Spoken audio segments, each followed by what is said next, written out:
Hello students, कैसे हो आप लोग। जैसा कि आप जानते हो बच्चों कि हम केमिकल बॉन्डिंग के बारे में पढ़ रहे हैं और केमिकल बॉन्डिंग में बेसिकली आपको एक पीरियोडिक टेबल, थोड़ा सा उसका पार्ट वो हमने लिखना सीखा था।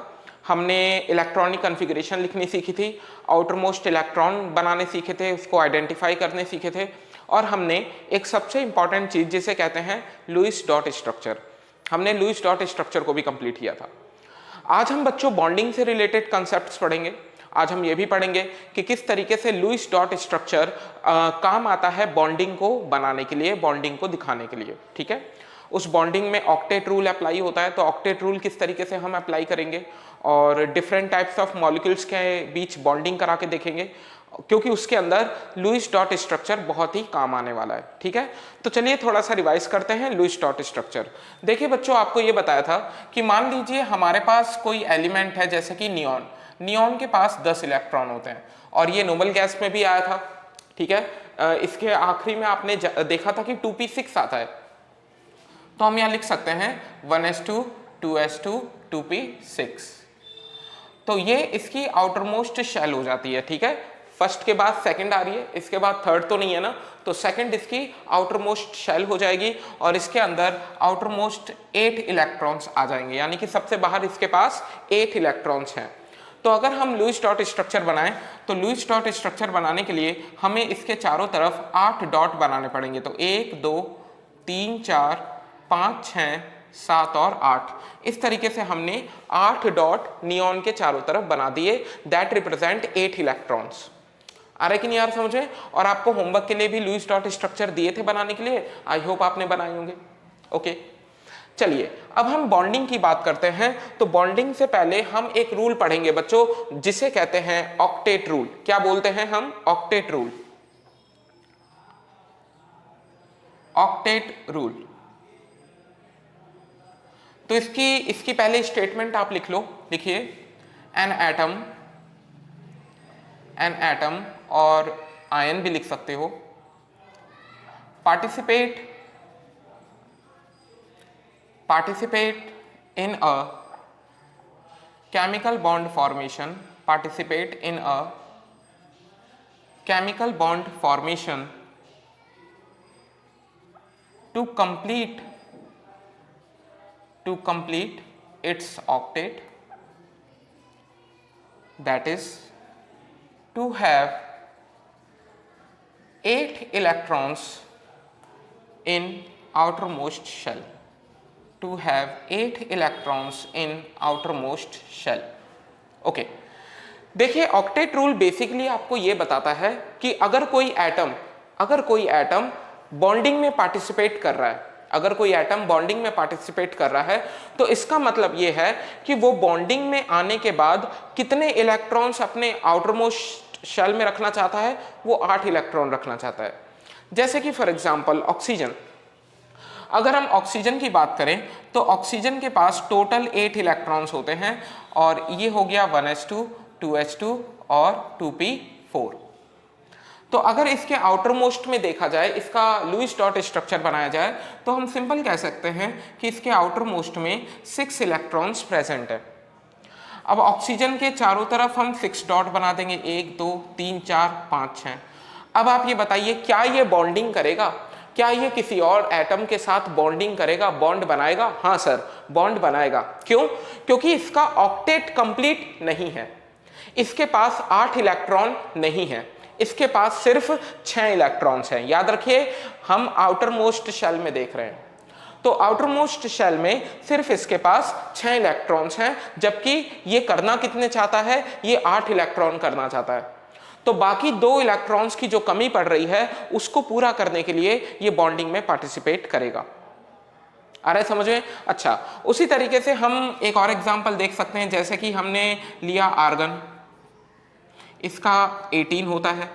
तो अगर हम इसकी कॉन्फ़िगरेशन लिखें तो 1s2 2s2 2p6 3s2 3p6, बिल्कुल सही बात है। अब इसके आउटर मोस्ट में देखिए, ये है इसकी आउटर मोस्ट शेल और इसके पास कितने इलेक्ट्रॉन्स हैं? सर इसके पास 8 इलेक्ट्रॉन्स हैं आउटर मोस्ट में। तो अगर हम इसका लुईस डॉट स्ट्रक्चर बनाएं तो 1 2 3 4 5 6 7 8, तो इसके आउटर मोस्ट में 8 इलेक्ट्रॉन हैं। तो इसका मतलब इसका ऑक्टेट क्या हो चुका है, कंप्लीट हो चुका है, इसके पास आउटर मोस्ट में 8 इलेक्ट्रॉन आ चुके हैं। तो बच्चों अगर आपसे क्वेश्चन पूछा जाए कि ऑक्सीजन और आर्गन इन दोनों में से कौन बॉन्ड बनाएगा और कौन बॉन्ड नहीं बनाएगा, तो आप आंसर दोगे कि आर्गन को बॉन्ड बनाने की जरूरत नहीं है। आर्गन को बॉन्ड बनाने की इसलिए जरूरत नहीं है क्योंकि इसके पास पहले से ही ऑक्टेट कंप्लीट हो चुका है। इसके आउटर मोस्ट में 8 इलेक्ट्रॉन आ चुके हैं और हर एलिमेंट 8 इलेक्ट्रॉन करने की कोशिश करता है अपने आउटर मोस्ट शेल में, और इसी रूल को क्या कहते हैं हम, ऑक्टेट रूल। तो हम यह सिंपल कह सकते हैं कि argon does not form chemical bond, does not form chemical bond according to octet rule, according to octet rule। बोलो ये आ रहा है कि नहीं यार समझ में, बोलोगे तो नहीं इस चीज को, तो आर्गन यहां पर बॉन्डिंग नहीं करेगा। तो बच्चों जब भी आपके किसी भी एलिमेंट के आउटर मोस्ट शेल में, यानी कि सबसे बाहर के इलेक्ट्रॉन्स, अगर उसके पास 8 इलेक्ट्रॉन्स हो जा रहे हैं तो आप ये कहोगे कि ये कोई बॉन्डिंग नहीं करेगा, ये किसी दूसरे एटम के साथ नहीं जुड़ेगा। ये इसलिए नहीं जुड़ेगा क्योंकि इसका ऑक्टेट कंप्लीट हो चुका है, इसके आउटर मोस्ट में 8 इलेक्ट्रॉन हो चुके हैं। ठीक है ना। ऑक्सीजन बिल्कुल बॉन्डिंग करेगा। ओके, चलिए एक और एग्जांपल देखते हैं। फ्लोरीन, फ्लोरीन के पास 9 इलेक्ट्रॉन होते हैं, तो हम लिख सकते हैं 1s2 2s2 2p6 या 2p5 आएगा क्योंकि 9 इलेक्ट्रॉन है। अब बताइए इसके आउटर मोस्ट शेल में कितने इलेक्ट्रॉन्स हैं और क्या ये बॉन्डिंग में पार्टिसिपेट करेगा। ओके, तो आपने देख लिया साफ साफ कि इसके आउटर मोस्ट में 7 इलेक्ट्रॉन्स हैं, तो ये इसके पास ऑक्टेट पूरा नहीं हुआ है, 1 इलेक्ट्रॉन की कमी है, सिर्फ 7 इलेक्ट्रॉन है, 8 चाहिए।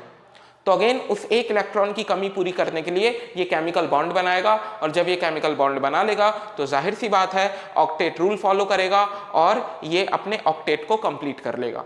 तो अगर हम इसका लुईस डॉट स्ट्रक्चर बनाएं तो फ्लोरीन के चारों तरफ 1 2 3 4 5 6 और 7 इलेक्ट्रॉन बना सकते हैं। ठीक है ना। ओके, लिख लीजिए इसको। ओके,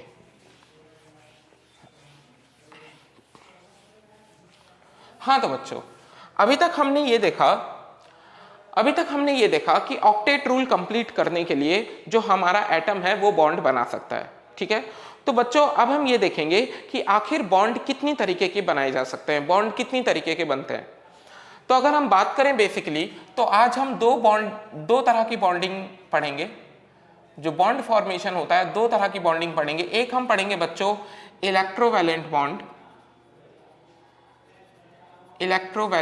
बॉन्ड, जिसे हम आयनिक बॉन्ड भी बोलते हैं। इलेक्ट्रोवैलेंट बॉन्ड जिसे हम आयनिक बॉन्ड भी बोलते हैं। और अगला है कोवैलेंट बॉन्ड। क्या है? Covalent bond. तो बच्चों ये दोनों तरह की बॉन्डिंग आज हम कंप्लीट करेंगे और इन दोनों के बारे में हम लिखेंगे और एग्जाम्पल से भी स्टडी करेंगे। सबसे पहले बात करते हैं हम इलेक्ट्रोवैलेंट बॉन्ड और आयनिक बॉन्ड की, कि ये किस तरीके से बनता है और ये कब बनता है। देखिए बच्चों होता यह है कि इलेक्ट्रोवैलेंट बॉन्ड 2 एलिमेंट्स के बीच में बनता है, 2 एटम्स के बीच में बनता है, जिसमें एक एटम 1 इलेक्ट्रॉन या 2 इलेक्ट्रॉन को कंप्लीटली लूज कर देगा और दूसरा एटम उन इलेक्ट्रॉन्स को कंप्लीटली गेन कर लेगा। आप इसको इस तरीके से समझिए कि उस एक एटम ने 1 इलेक्ट्रॉन को कंप्लीटली अपने एटम से बाहर निकाल दिया, उसको लूज कर दिया, और जो अगला एलिमेंट है उसने उसको कंप्लीटली गेन कर लिया। ठीक है ना। जैसे कि फॉर एग्जांपल जरा ध्यान से सुनिए, मान लो बच्चों हम सबसे पहले यहां लिखते हैं सोडियम को। किसको लिखा हमने? सोडियम को। तो आई होप आपको याद होगा लीना की रूबी से फ्रेंडशिप, ये आपको पिछले लेक्चर में लिखवाया था। सोडियम के लिथियम के बाद सोडियम आता है। ठीक है ना। ओके, तो यहां हम लिख सकते हैं 1s2 2s2 2p6 3s1। इसके आखिरी में 3s1 आएगा क्योंकि इसके पास 11 इलेक्ट्रॉन्स है। आ रहा है कि नहीं यार समझे? अच्छा, तो बच्चों अगर आप इसे ध्यान से देखो तो इसके आउटर मोस्ट में 1 इलेक्ट्रॉन है, इसके आउटर मोस्ट में 1 इलेक्ट्रॉन है।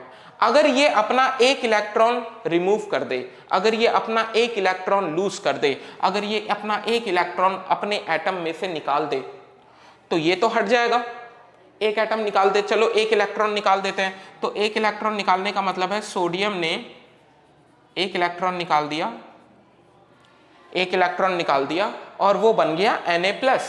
तो बच्चों अगर वो Na+ बन गया तो इसके पास रह गए 10 इलेक्ट्रॉन, 11 तो रहे नहीं, अब 10 हो गए क्योंकि एक इलेक्ट्रॉन इसने कंप्लीटली रिमूव कर दिया। तो अब इस पे 10 इलेक्ट्रॉन रह गए, तो हम लिख सकते हैं 1s2 2s2 2p6, क्योंकि ये तो हट चुका है, ये तो इलेक्ट्रॉन यहां से बाहर जा चुका है, अब ये बच गया। क्या आप कह सकते हो कि इसके आउटर मोस्ट में 8 इलेक्ट्रॉन कंप्लीट हो चुके हैं? क्या इसके आउटर मोस्ट में ऑक्टेट इसका कंप्लीट हो गया है? हाँ सर, इसका ऑक्टेट कंप्लीट हो चुका है। आ रहा है कि नहीं आ रहा समझे? अच्छा, तो हमें यह बात पता चल गई कि जो सोडियम है वो अगर अपना एक इलेक्ट्रॉन लूज कर दे तो इसका ऑक्टेट कंप्लीट हो जाएगा, और ये एक इलेक्ट्रॉन लूज करके क्या बनाएगा? Na+, और ये हमने Na+ की कॉन्फ़िगरेशन लिख दी। क्लियर है? अच्छा, अब हम बात करते हैं किसी और एलिमेंट की, जैसे हम बात करते हैं क्लोरीन की। याद करो, फ्लोरीन, क्लोरीन, ब्रोमीन, आयोडीन, फिर कल बाहर आई आंटी, ये हमने आपको याद करने का तरीका सिखाया था। इसके आउटर मोस्ट में 3p5 आता है, तो 1s2 2s2 2p6 3s2 3p5। क्या ये सही है? हाँ सर, ये बिल्कुल सही है। तो इसका मतलब ये हो गया बच्चों कि हम यहाँ पे कह सकते हैं कि इसके आउटर मोस्ट में 7 इलेक्ट्रॉन हैं, इसके आउटर मोस्ट में 7 इलेक्ट्रॉन हैं। तो यहां पर हमें यह पता चला कि अगर इस क्लोरीन को एक इलेक्ट्रॉन मिल जाए, अगर इस क्लोरीन को एक इलेक्ट्रॉन मिल जाए तो इसका ऑक्टेट कंप्लीट हो जाएगा। ठीक है, तो एक इलेक्ट्रॉन अगर ये गेन कर ले, तो क्लोरीन ने एक इलेक्ट्रॉन गेन कर लिया, अब ये बनाएगा Cl-। तो Cl- को अगर लिखा जाए तो Cl- की जो कॉन्फ़िगरेशन है वो हो जाएगी, इसके पास बच्चों 17 इलेक्ट्रॉन्स हैं, इसके पास 17 इलेक्ट्रॉन्स हैं,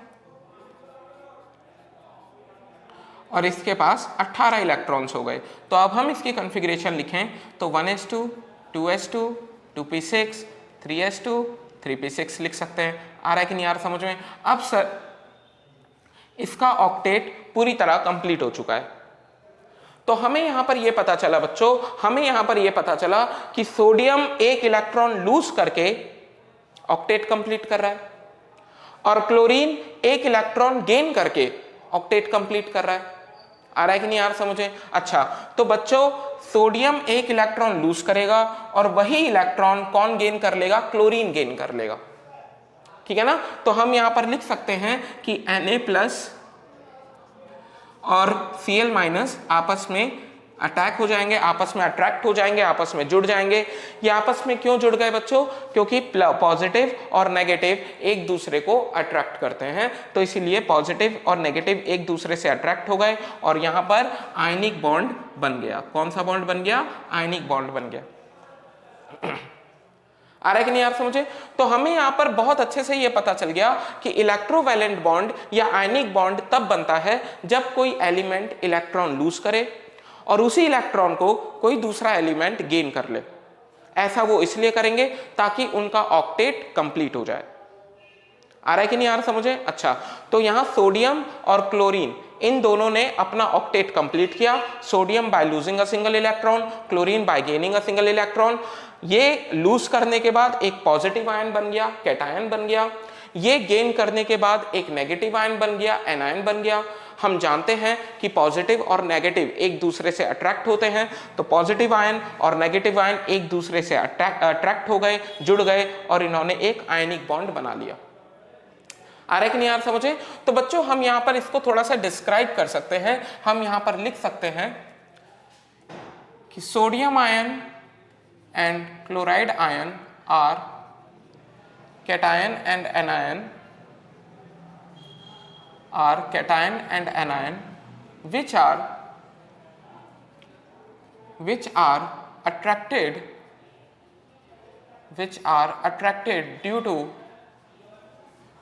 attracted due to electrostatic force of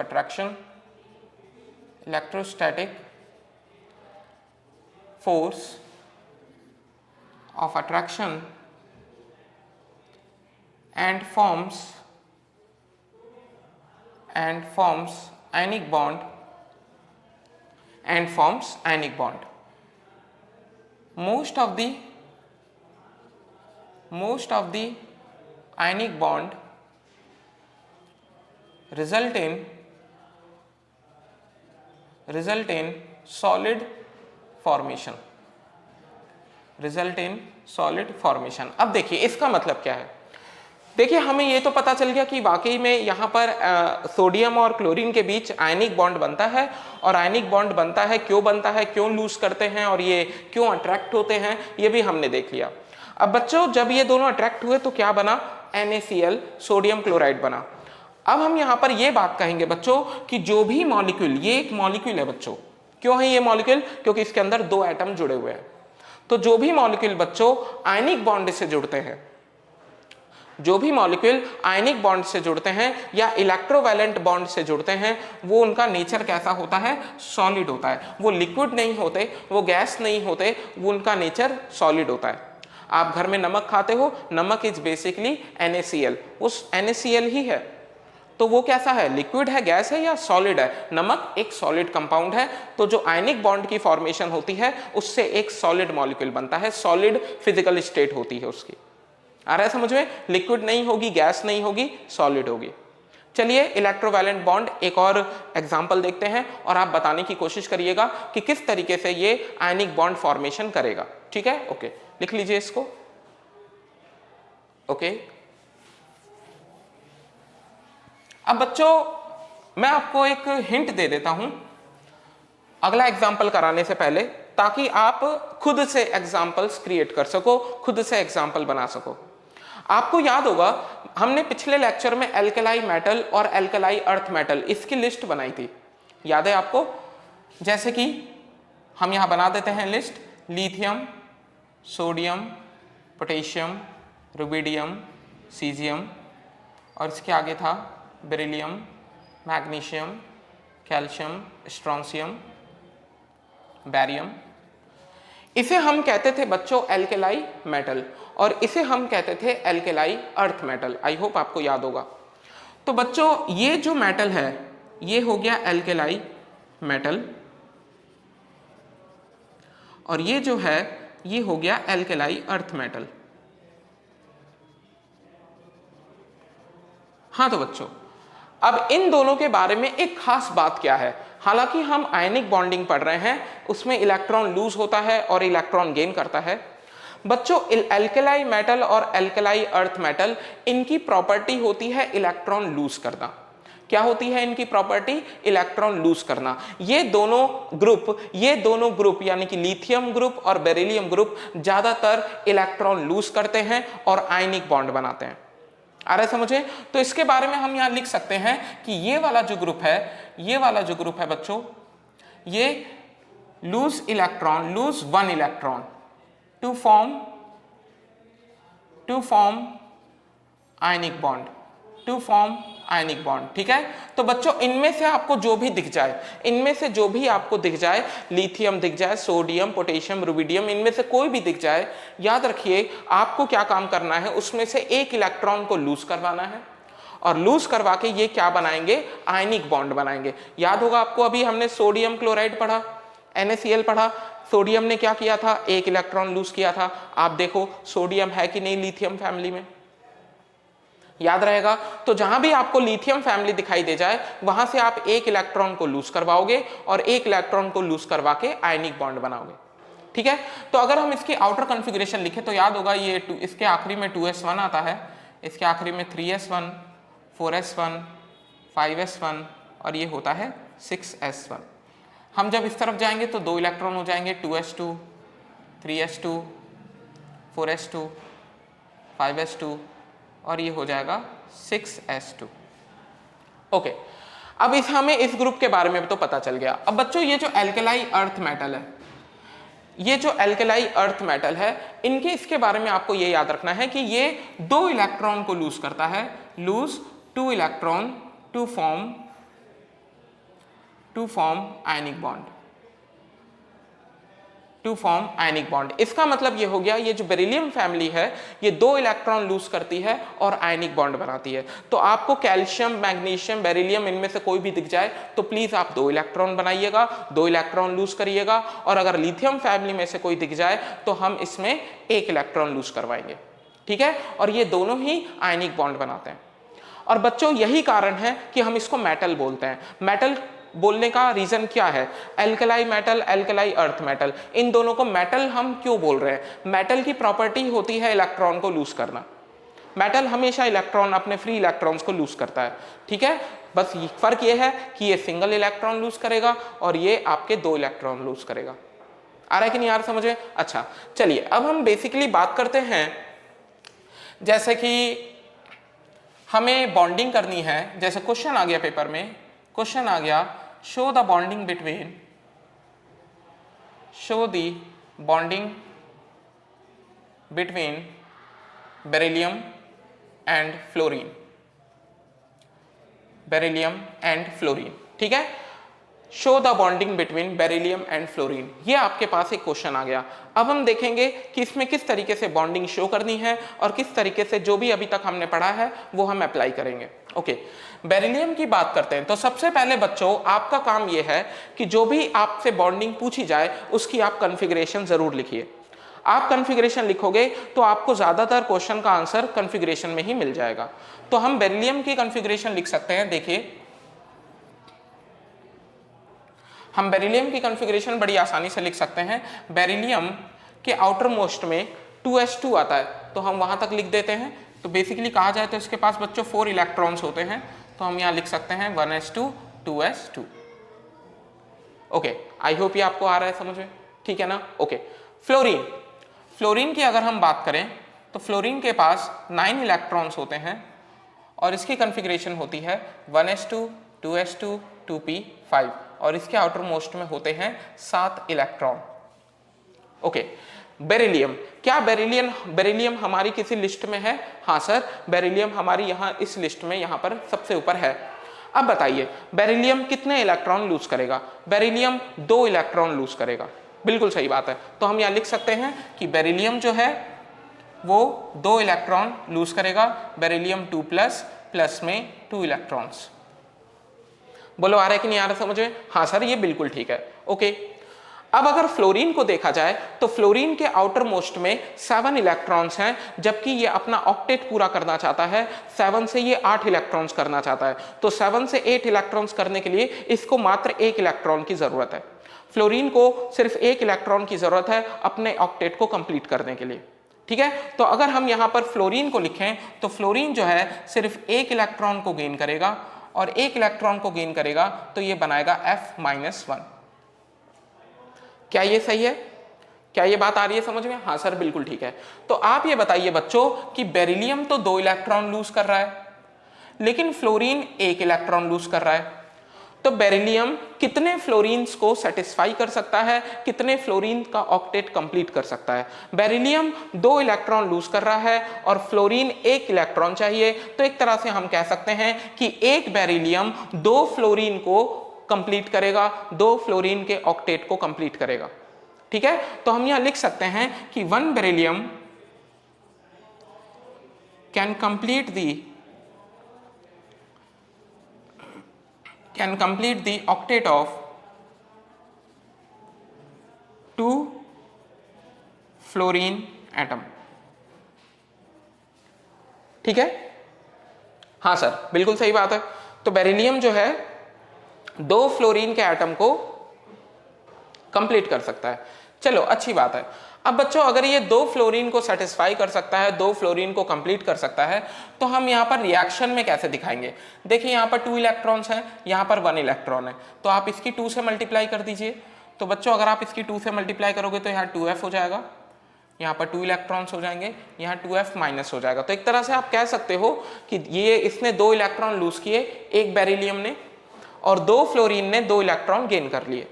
तो बॉन्डिंग किस किस के बीच में होगी? बॉन्डिंग होगी 1 बेरिलियम और 2 फ्लोरीन के बीच में। और कैसी बॉन्डिंग हो रही है बच्चों? आयनिक बॉन्डिंग हो रही है। क्यों हो रही है आयनिक बॉन्डिंग? क्योंकि ये एक पॉजिटिव चार्ज है और ये एक नेगेटिव चार्ज है। तो हम यहाँ लिख सकते हैं कि बेरिलियम 2+ ने आयनिक बॉन्ड बनाया 2F माइनस के साथ और इसने फॉर्म करा BeF2 beryllium fluoride. Beryllium fluoride बच्चों BeF2 क्यों आया, नीचे F के नीचे 2 क्यों आया? सर F के नीचे 2 इसलिए आया क्योंकि 2 फ्लोरीन है, क्योंकि 2 फ्लोरीन है, 2 फ्लोरीन का ऑक्टेट पूरा हो रहा है। अगर एक बेरिलियम से 3 फ्लोरीन का कंप्लीट होता तो यहां 3 आ जाता। आ रहा है कि नहीं यार समझे? तो हम यहां सिंपल लिख सकते हैं, ये हो गया बेरिलियम फ्लोराइड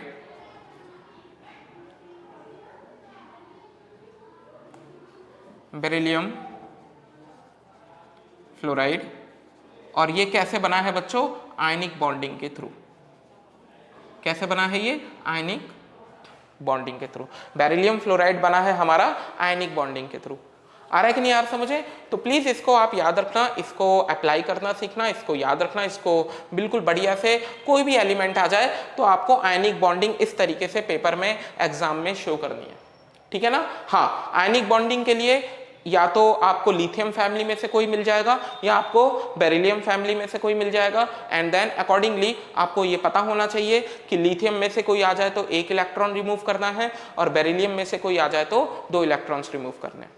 आ रहा है कि नहीं यार समझे? चलिए अब हम इसी तरीके से एक और क्वेश्चन हम करते हैं और उस क्वेश्चन को आप खुद ट्राई करने की कोशिश करना, ठीक है? ओके, मान लीजिए हमें पूछ लिया पेपर में कि show the bonding between chlorine and magnesium, chlorine and magnesium. तो प्लीज फटाफट इसको कंप्लीट करिए। ओके, तो आई होप आप सभी बच्चों ने इसकी बॉन्डिंग कंप्लीट कर ली होगी। बहुत आसान है। मैग्नीशियम है तो मैग्नीशियम की हम कॉन्फ़िगरेशन लिख देते हैं। सबसे पहले इसकी कॉन्फ़िगरेशन हो जाएगी, इसके पास 12 इलेक्ट्रॉन्स होते हैं बच्चों। तो 1s2 2s2 2p6 3s2। Again अगर आपको एटॉमिक नंबर नहीं पता है, अगर आपको ये नहीं पता कि उसके अंदर कितने इलेक्ट्रॉन्स हैं, तो आप इसे देख के लिख सकते हो। आपको पिछले लेक्चर में सिखाया था कि आउटर मोस्ट कॉन्फ़िगरेशन कैसे लिखनी है इसे देखकर, तो आप इसे देख के लिख सकते हो बहुत आसानी से। हाँ सर हम लिख लेंगे। या फिर आपको एग्जाम में एटॉमिक नंबर देगा, क्लोरीन का भी देगा मैग्नीशियम का भी देगा, तो आप उसे देख के कॉन्फ़िगरेशन भी लिख सकते हो, ठीक है? तो लेकिन अगर आप ऐसे याद कर लोगे ना तो काम आपका ज्यादा आसान हो जाएगा। तो देख रहे हो हमने कहां तक कॉन्फ़िगरेशन लिखी? 3s2 तक। तो 3s2 तक हमने यहां पर लिख दिया। चलिए क्लोरीन, क्लोरीन आप जानते ही हो, अभी अभी हमने लिखा, इसकी कॉन्फ़िगरेशन 3p5 तक होती है। तो 1s2 2s2 2p6 3s2 3p5। बच्चों जितनी ज़्यादा प्रैक्टिस करोगे उतने तो आपको पता चलते ही जाएंगे कि वाकई में किसके पास कितनी कौन सी कॉन्फ़िगरेशन है और कितने इलेक्ट्रॉन्स हैं। जितनी ज़्यादा प्रैक्टिस करोगे उतनी जल्दी और उतना ज़्यादा आप याद कर पाओगे।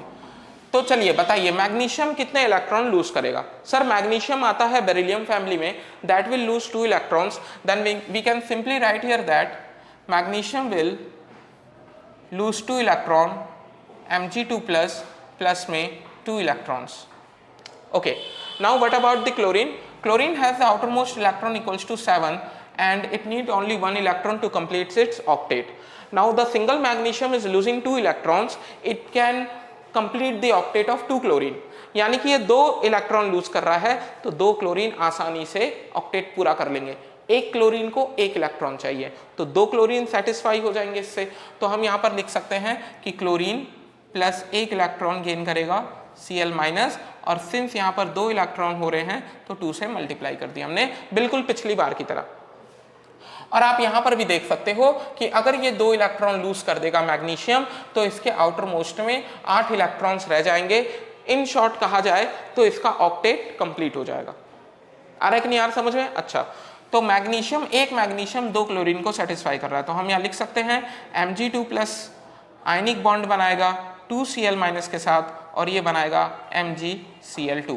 अच्छा बताइए ये लिक्विड होगा, गैस होगा या सॉलिड होगा? सर ये सॉलिड इन नेचर होगा। सॉलिड इसलिए होगा कि जो भी मॉलिक्यूल आयनिक बॉन्डिंग से बनते हैं वो कैसे होते हैं? सॉलिड इन नेचर होते हैं। तो magnesium chloride, sodium chloride, potassium chloride, calcium chloride, आप कुछ भी मार्केट से लेके आइए आप उसको सॉलिड ही पाओगे, क्योंकि वो कौन सी बॉन्डिंग से बना है? इलेक्ट्रोवैलेंट बॉन्डिंग से बना है या आयनिक बॉन्डिंग से बना है।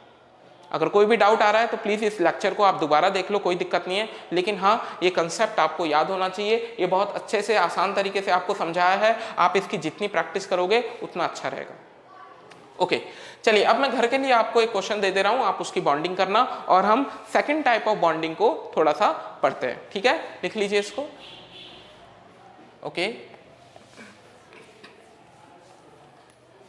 हाँ तो बच्चों आप बॉन्डिंग शो करिएगा कैल्शियम और फ्लोरीन के बीच में, ठीक है? ये आपका होमवर्क है, ये आपकी एनसीईआरटी में भी दिया गया है, आप प्लीज इसकी बॉन्डिंग जरूर शो करना, ठीक है? कैल्शियम आ रहा है ना बेरिलियम फैमिली में, 2 इलेक्ट्रॉन लूज कर देना, और जब आप लूज करवाओगे कॉन्फ़िगरेशन लिख के तो आपको ये भी पता चलेगा कि 2 इलेक्ट्रॉन लूज करके उसका ऑक्टेट भी पूरा हो रहा है।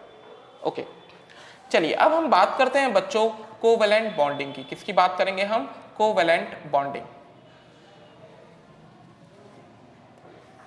ओके इसे लिख लीजिए पहले आप। ओके हाँ तो बच्चों ये तो हमने एस ब्लॉक लिखा है, याद होगा आपको, इसे हम एस ब्लॉक कहते थे। और एस ब्लॉक बेसिकली मेटल्स होते हैं जो इलेक्ट्रॉन लूज करते हैं और आयनिक बॉन्ड बनाते हैं। इसके बाद बच्चों हमने पी ब्लॉक के बारे में लिखा था, पी ब्लॉक की लिस्ट बनाई थी और उसको हम दोबारा बना देते हैं, जैसे कि बाल गया, आगे 3 लिखने की जरूरत है, ज्यादा लिखने की जरूरत नहीं है, आप भी साथ में लिखिए।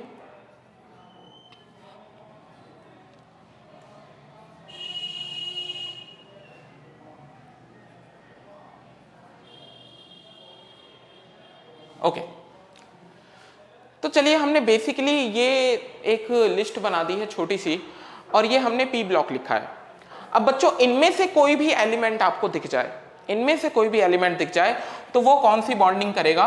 कोवैलेंट बॉन्डिंग करेगा। कौन सी बॉन्डिंग करेगा? कोवैलेंट बॉन्डिंग करेगा। अब कोवैलेंट बॉन्डिंग होती क्या है ये एक बार देखते हैं। देखिए covalent bonding result in covalent bonding result in sharing of equal number of electrons within the atoms, equal number of electrons within the atom, so that they require stability, so that they retain या they gain stability। देखिए ionic bonding में क्या होता था बच्चों? Ionic bonding में basically ये होता था कि 1 इलेक्ट्रॉन या 2 इलेक्ट्रॉन्स कंप्लीटली ट्रांसफर होते थे और वो कंप्लीटली चले जाते थे किसी दूसरे एलिमेंट के पास, कंप्लीटली, फिर वो पॉजिटिव बनता था, वो नेगेटिव बनता था। यहां पे बच्चों किसी तरह का ट्रांसफर नहीं होता बल्कि शेयरिंग होती है। जैसे कि फॉर एग्जांपल आपने किसी से प्रॉपर्टी छीन ली, तो आपने उससे प्रॉपर्टी छीन ली और वो आपके पास आ गई प्रॉपर्टी, अब उससे उसका कोई लेना देना नहीं है, आपके पास वो प्रॉपर्टी आ चुकी है। लेकिन अगर मान लीजिए आप और कोई दूसरा आदमी मिलके किसी प्रॉपर्टी को खरीदते हैं, मिलके किसी प्रॉपर्टी में रहते हैं, तो वो हो गई शेयरिंग। वो क्या हो गई? शेयरिंग। तो एक तरह से यहाँ पर शेयरिंग होती है कि इलेक्ट्रॉन्स को दोनों एटम मिलकर इस्तेमाल करते हैं अपना ऑक्टेट पूरा करने के लिए, ठीक है? और कोवैलेंट बॉन्डिंग कैसे आप शो करोगे, कैसे पता चलेगा कि कोवैलेंट बॉन्डिंग हो रही है? आपको इनमें से कोई भी एलिमेंट दिख जाए तो आप सिंपल कोवैलेंट बॉन्डिंग उनके बीच में शो कर दोगे, ठीक है? तो चलिए लुईस डॉट स्ट्रक्चर की मदद से हम कोवैलेंट बॉन्डिंग को स्टडी करते हैं। ओके लिख लीजिए इसको। ओके मान लीजिए आपके पास क्वेश्चन आ गया, शो द बॉन्डिंग बिटवीन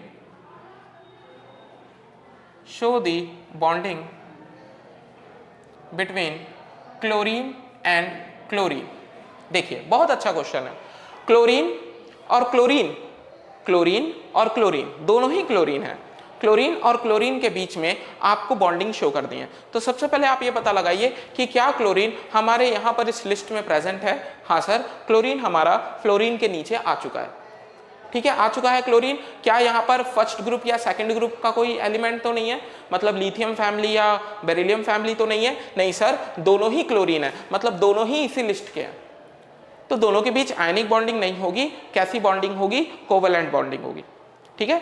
इसके पीछे का रीजन भी हम आपको बहुत अच्छे से एक्सप्लेन करेंगे कि आखिर क्या कारण है कि ये कोवैलेंट बॉन्डिंग करेंगे, ये शेयरिंग करेंगे, और क्या कारण है कि वो आयनिक बॉन्डिंग करते हैं जो फर्स्ट और सेकंड ग्रुप के होते हैं, ओके चलिए अब हम क्लोरीन और क्लोरीन के बीच बॉन्डिंग शो करते हैं। तो क्लोरीन की अगर हम कॉन्फ़िगरेशन लिखें तो इसके पास 17 इलेक्ट्रॉन्स होते हैं, तो इसकी कॉन्फ़िगरेशन हो जाएगी 1s2 2s2 2p6 3s2 3p5।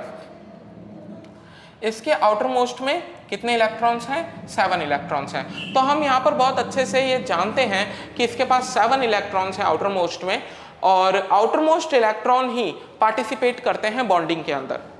अगर हम आयनिक बॉन्डिंग को देखें तो आउटर मोस्ट इलेक्ट्रॉन ही ट्रांसफर हो रहे थे। अगर कोवेलेंट बॉन्डिंग की बात करें तो आउटर मोस्ट इलेक्ट्रॉन ही शेयर होंगे। तो हमारे पास यहाँ क्लोरीन के आउटर मोस्ट में 7 इलेक्ट्रॉन्स हैं, तो हम इन दोनों क्लोरीन का लुईस डॉट स्ट्रक्चर बना सकते हैं। तो चलिए देखिए लुईस डॉट स्ट्रक्चर बना देते हैं। 1 2 3 4 5 6 और एक ये 7 हो गया। ओके क्लोरीन, फिर से क्लोरीन ही है, 1 2 3 4 5 6 7 हो गया। क्या ये बात सही है? हाँ सर ये बिल्कुल ठीक है। अब आप ये बताइए कि इसके पास 7 इलेक्ट्रॉन्स हैं, तो इसको 8 इलेक्ट्रॉन्स होने के लिए, इसको 8 इलेक्ट्रॉन्स कंप्लीट करने के लिए कितने इलेक्ट्रॉन्स की जरूरत है? ऑक्टेट पूरा करने के लिए सिर्फ इसको 1 इलेक्ट्रॉन की जरूरत है बच्चों, सिर्फ 1 इलेक्ट्रॉन की जरूरत है। तो अगर ऑक्टेट पूरा करने के लिए इसको 1 इलेक्ट्रॉन की जरूरत है, तो हम सिंपल यहाँ पर ये कह सकते हैं कि ये इसका 1 इलेक्ट्रॉन इस तरीके से शेयर कर लेगा। एक हमने सर्कल बनाया जिसमें इस क्लोरीन ने इसके 1 इलेक्ट्रॉन को शेयर कर लिया।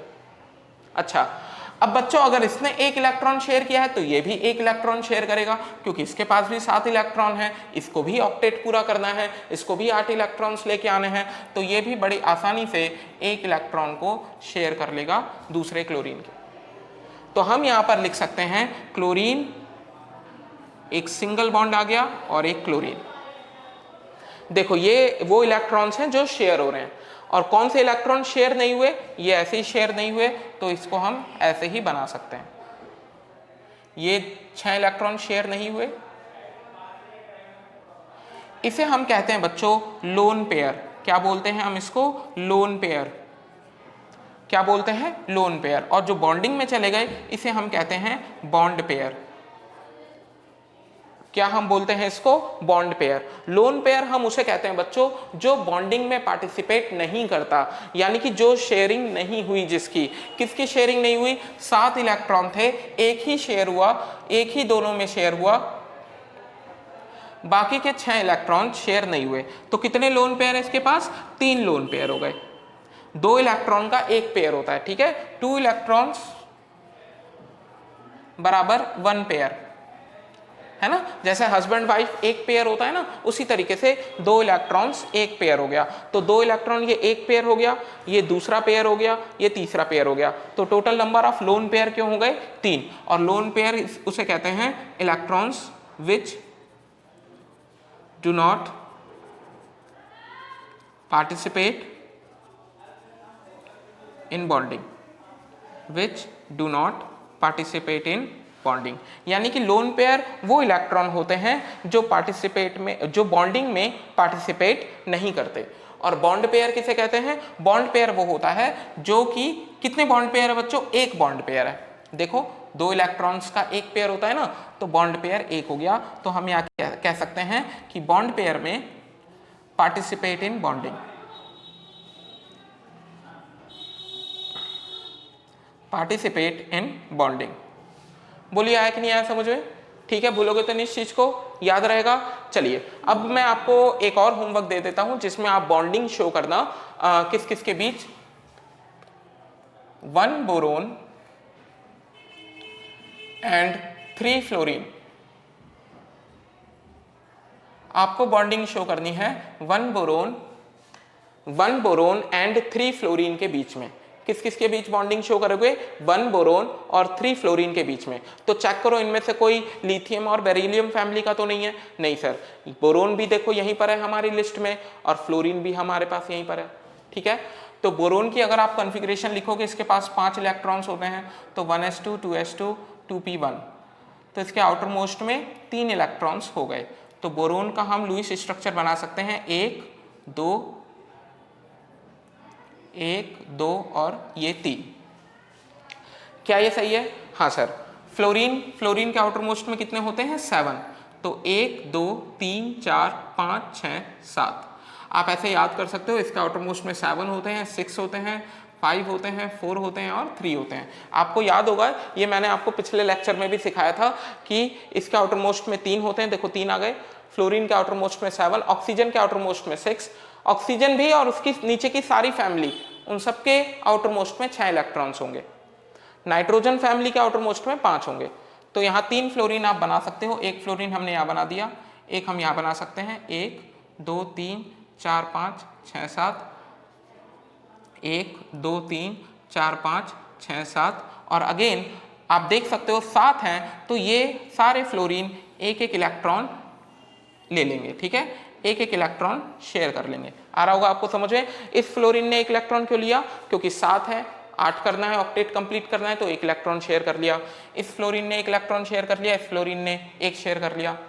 अब बोरोन भी सबसे एक एक शेयर करेगा, क्योंकि जितने इलेक्ट्रॉन इन्होंने लिए हैं बोरोन भी उनसे लेगा वापस, तो ये सबसे एक एक इलेक्ट्रॉन इस बोरोन ने सबसे कंज्यूम कर लिए। देखो आ रहा है कि नहीं यार समझने। और बच्चों अगर आप ध्यान से देखो तो ये जो बोरोन है 1 2 3 4 5 6, सिर्फ इसके पास अब 6 ही इलेक्ट्रॉन हो पाए, तो that is the exception of octet rule, जिसे हम नेक्स्ट लेक्चर में पढ़ेंगे। इनकम्प्लीट ऑक्टेट है यहाँ पर, यानी कि 6 एटम इलेक्ट्रॉन्स ही हो पा रहे हैं। But again this is a simple case and this is a very simple explanation of how bonding is, covalent bonding is done between boron and fluorine. ठीक है, अब आपका काम यह है कि आप इसके बॉन्ड पेयर और इसके लोन पेयर इनके जरूर बताना। ठीक है, बॉन्ड पेयर ये हो जाएंगे, 3 बॉन्ड पेयर हैं और ये लोन पेयर हो जाएंगे।